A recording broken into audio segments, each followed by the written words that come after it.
Oh, thank you so much. Thanks for coming, and thanks to Katie and everyone else at the Peninsula School and Stanford for making this possible. And most of all, again, to you for making it possible so that I don't have to talk to myself. I travel a lot, too much perhaps. One day when I was on an airplane that had landed and was making its way to the gate, the little ding signaled that we could now retrieve our chickens or pianos or whatever from the overhead compartments. And as people were gathering their stuff, right ahead of me there was a man who leaned over to a man with a child and said, "Your boy was so good during this flight." And a little ding went off in my head when I heard that, because the word good theoretically can mean honorable or ethical or compassionate. But I was reminded that where children are concerned, it's more likely to mean not a pain in the butt to me. Good means well-behaved.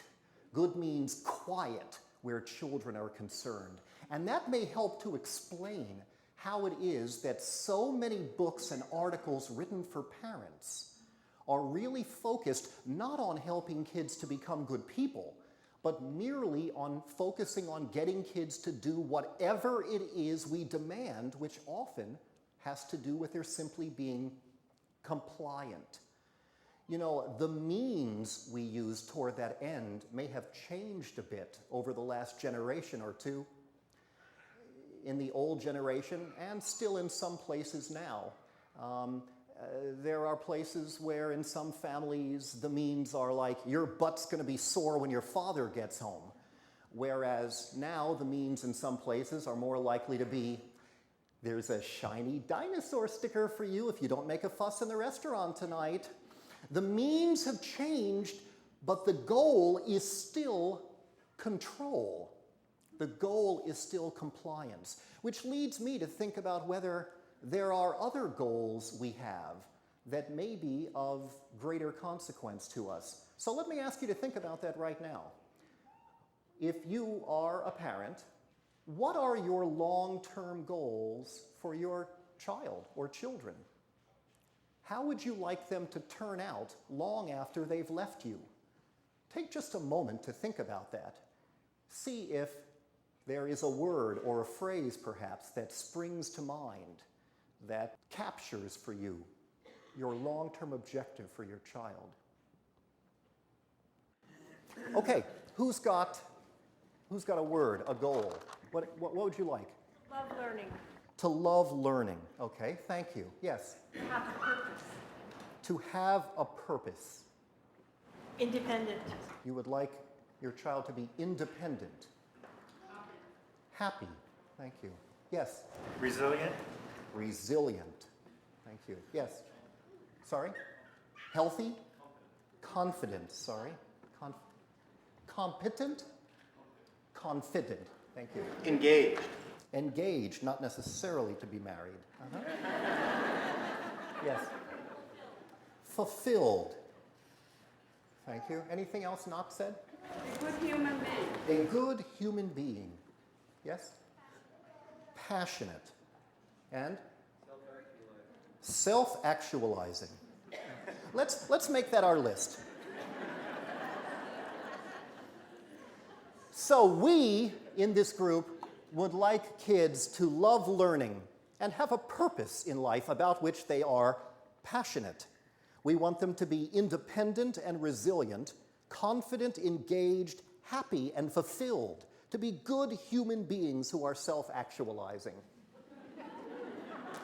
Any generalizations about this list? It's a tall order. It's interesting to think about this because I get the same kinds of adjectives wherever I go. Different kinds of communities, parents, and teachers, incidentally. And now the hard part comes. That was the easy part. The hard part is to weigh what we do with our kids against our own long-term goals. Whether what we say to them when they make a fuss in the supermarket, what we do with them when it's trouble getting them out the door in the morning, is consistent with helping them to become all of that? That's the key question. And you don't even have to think about long-term goals. You try another experiment. Pretend that you are at a birthday party or a school, and you overhear two parents, other parents around the corner, talking about your child. What would you most like to hear them say? My guess is, my hope is, that it's not, boy, that kid, you never hear a peep out of him, does everything she's told. And yet, sometimes we act as though that was the long-term goal that we had. That consistency is what I want to talk about tonight. Because in fact, I would argue that we respond overwhelmingly in this country with too much control over kids. The idea that the number one problem in our society with parenting is that we're too permissive and spoiled brats are running wild is essentially a fiction, a huge exaggeration of reality in order to rationalize still more of the controlling methods that are already in abundance. Yes, there are some kids, in some places more than others, who do run wild and make noise in public places, and that's annoying. But for every child like that, there are hundreds of children who are restricted unnecessarily, yelled at, threatened by their parents, essentially bullied, who hear an automatic no in response to their questions. And a because I said so if they ask for a reason, their own questions dismissed out of hand and their protests routinely ignored. That is the overwhelming reality of American parenting. But don't take my word for it. Go to a shopping mall this Saturday and simply look through the eyes of an anthropologist to what it is you see.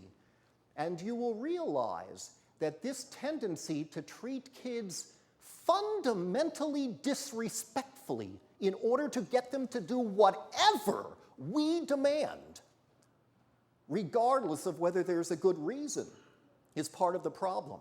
Now, here's the interesting thing. Not only does that style of do it because I said so fail to help kids become happy and fulfilled and self-actualized and all the rest of it, the research surprised even me to the extent it showed research with very young kids demonstrating that the kids most likely just to do what their parents asked were the kids whose parents didn't tend to overemphasize compliance and control. The number one predictor to getting kids to pretty much do what we've requested them were parents who tended not to be heavy-handed, not to rely on power, but instead warmth and empathy and understanding to offer reasons for what they've asked and so on. It's important, of course, that in thinking about this, we don't fall into the common trap of a false dichotomy. Either you're punitive or you're permissive. False dichotomies are popular because they make choosing easy. If there's only two choices and one of them is obviously not okay. So there are some parents who say, ooh, I hate those parents who are just dictators with their kids, so I'm going to let my child do whatever he wants all the time. And conversely, other parents saying, I hate those parents who just never put their foot down and never interfere or provide any guidance, so therefore I'm going to read them the riot act, my house, my rules. In fact, those are not the only two options. I'm not a fan of permissiveness any more than I am of punitiveness. And as the evening continues, I'll say more about what I think the alternatives to that are. And I should add here that not only are those not the only two alternatives, but it's also the case that we don't necessarily have a well-functioning household if one parent plays one role and the other parent plays the other. The idea that two dysfunctional patterns would cancel each other out and produce health, not necessarily logical. It's like the old statistician's joke. You put your head in the freezer and your feet in the oven, and the average temperature is very comfortable. It doesn't work like that. In fact, there are some individual parents who swing between the two opposites themselves. One mother said, I'm so permissive, I'm permissive until I can't stand my child, at which point I become so punitive that I can't stand myself. So these are not the only possibilities, which is good news for an individual, for a pair of parents, or, for that matter, for an entire society. But we love these dichotomies. Teachers sometimes fall into this too. Either I'm in control of the classroom, or there's chaos. That's it, control or chaos. This reminds me of Get Smart, but it does not remind me of healthy teaching, because there are alternatives. It's important to realize, though, that when I'm talking about control, I'm not just talking about authoritarian stuff. And I'm going to say more about this in a minute. There are many parents, perhaps some in this audience, who would never dream of taking a hand to a child, but still emphasize control, and they might say, "Good job," when the child does exactly what has been ordered. The goal is still mindless obedience, but because it has this candy coating on it, it is merely, you might say, sugar-coated control. And that's not any closer to what I'm arguing, because control is the problem, irrespective of the methods used to secure that control. Now, when we control kids through whatever methods, it often tends to lead to one or another possible reaction. It's kind of interesting. Some of you may already be familiar with the idea that two very different personality patterns can come from the same underlying dynamic. You don't have to be a strict Freudian to acknowledge that that's true. For example, some people are constantly insecure, constantly doubting themselves, constantly feeling guilty and trying not to attract attention because they think they're worthless. That describes a kind of low self-esteem pattern. But there are other people who are out there all the time needing to be the center of attention, constantly bragging about themselves. If they have enough money, putting their name on buildings.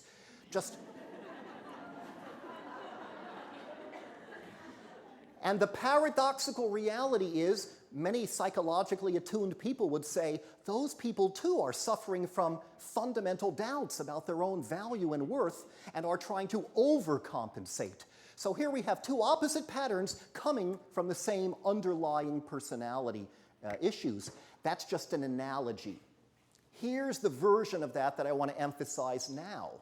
Some kids react to controlling parents by being excessively compliant, and some react to the same parental pattern by being excessively defiant. And neither is particularly healthy. There are some parents who don't even understand the idea of excessive compliance. How could you have too much of kids doing what you tell them? There are times, as the parent of two children myself, where I have that temptation to think that way, but I know better. Because kids who cannot, rather than choose not to, but cannot say no, take a stand, resist, at least on occasion, have sometimes sacrificed their selves so that they don't even know who they are in a desperate effort to try to win their parents' love. We used to turn up our nose at what were called somewhat old-fashioned and sexist phrase, yes men in the corporations who just basically never challenged the boss. And yet some of us act as if we wanted yes children, though it doesn't really prove to be any healthier. But then there are other kids who, because of the same control, react by fighting all the time, picking battles, or so it seems to us that they're the ones picking them. And they react with this excessive defiance because they need to recapture some of their sense of autonomy that has been denied. They provoke a confrontation in order to prove that they still have some power. And where do they learn to use that power? From us, because authoritarian parenting doesn't just make them mad, It teaches them how to direct their anger against other people. Traditional controlling parenting models bullying, and kids learn the lesson all too well. Some of them thumb their nose at all authority figures, not just us. In fact, if they're afraid to thumb their nose at us, it may go underground. In effect, they go behind your back. So that lay down the law type parenting, you do what I say, I don't want to hear any back talk, leads kids sometimes to create a whole separate identity where they appear to be so well behaved that they are the envy of the neighbors. Meanwhile, behind our backs are doing hair-raising things, precisely because of what seemed to us on the surface to be effective. They lead a double life, and they are often at risk of psychological problems down the line, to say nothing of perpetual resentment of and alienation from the people who were controlling them. I got an email from a woman who spent Christmas with her husband's relatives who were raised and are now raising their own kids with firm discipline. And these people told stories of their youthful escapades. She writes, "Those well-behaved, regularly disciplined, polite children were impetuous hooligans every time their parents' backs were turned. They did stuff I never could have invented." She adds that on her side of the family, by contrast, there has never been a behavior chart, an incentive, a schedule of punishments, a grounding, a spanking, or a removal of privileges, nor, she swears, has there ever been any serious misbehavior.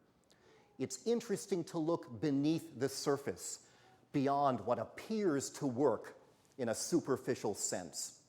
Now, when you over-control, what tends to happen is kids lose their ability also to control themselves when it's appropriate to do so. Kids are born with what one researcher called a gyroscope of natural self-regulation. Not with everything. They need us for guidance and help a lot. But with some things it's true. Take food, for example. Kids can't be trusted to eat the healthiest foods when left to their own devices. But young children have a sense of how much food they need. They will regulate their own caloric intake. Some days, my kids would eat so little that I really began to worry, but then a day or two later would put away enough for 3 kids. Because they know, their body knows they're sensitive to their cues, or at least they're sensitive to their body's cues until we try to take over for them and run their bodies for them. So a really interesting experiment looked at 2 to 4-year-old kids and watched for the little kids whose parents tended to over-control their eating. Parents who would insist that the kids eat at this time, mealtime, as opposed to when they were hungry, or who insisted they clean their plates and eat stuff even when they obviously were no longer hungry, or who used dessert as a reward to get them to eat other foods, and found that these kids had lost the ability to be sensitive to their own body's cues because they were now being controlled from outside, and many of these kids were already growing fat before they were even out of diapers. The parents were in the process of passing on their own eating issues to their kids. Food is just an example. It's a powerful and universal example of, and again, you don't have to have crude authoritarian kind of control. If you say, if you eat this, then you get to eat that, and the kind of parents who are always hectoring, and why don't you eat a little more, and let's take another bite of this, and you have to eat some of that. Pretty soon, kids feel, I don't have any control over this, and they don't even know when they're hungry. Here's another surprisingly parallel example. Ethics. External regulation, again, can interfere with the development of internal regulation and thinking about right and wrong. Kids who are pressured to do what they're told, this is right and this is wrong because I, your parents, say so, are unlikely to think through ethical dilemmas for themselves even when they're old enough to do so. And it creates a vicious circle because the less chance they have to make ethical decisions on their own, the more likely they are to act in ways where the parents then point to their behavior as a reason for continuing to tell them what to do because they're obviously not mature enough to make those decisions on their own. And thus, it's a vicious circle. Here's another example. When we control kids to excess, when they're forced to do things, or they're too tightly regulated in the way they do things, their interest in whatever they're doing begins to decline. So, for example, one researcher did a study with very little kids, like I think about a year or so old, and put parents in the room with them and some toys. And some parents were content to watch the kids and smile and offer encouragement or help when it seemed needed, and otherwise let the child explore the toy on his or her own. And there were other parents who were much more concerned about making sure the thing was done correctly, taking over for the child. No, put that thing in over there, honey. Not there, there, and so on. And then the parents were ushered out and the kids were watched with new toys. Those who had controlling parents were less interested in the new toy, less likely to play with it on their own. A later study with school-age kids found that when they had tasks involving maps and poetry, when parents tended to be over-controlling, taking over and doing a lot of this for the kid to make sure it was done right, because I know better, those children were not only less interested in the learning activities, but less proficient at them when new tasks were presented. By the way, there's an interesting analogy here with teachers. When teachers feel pressured to pressure kids because of demands for accountability and higher standards, they feel controlled and often respond by becoming controlling. The result being that they remove almost any opportunity for the kids to play an active role in their own learning, which a raft of research demonstrates is one of the best predictors to effective learning. That's why a study in Colorado found that when teachers were told to raise standards and hold students accountable because they themselves were going to be held accountable, their students actually didn't do as well, even on a conventional test, as students whose teachers were simply told, see if you can facilitate your child's understanding, your children's understanding of this material. So control tends to be counterproductive on so many levels. Some kids become unable to resist even when resistance makes sense because they become wholly owned subsidiaries of their parents. Other kids fight back inappropriately, sometimes picking fights with their peers. You can actually watch the result of traditional controlling parenting with children who then begin to act out in this desperate desire to reclaim their sense of power and control in the world with their peers with disastrous results. And then we have kids who lose their ability to be interested in stuff, to know their own body's cues, or to think about right and wrong.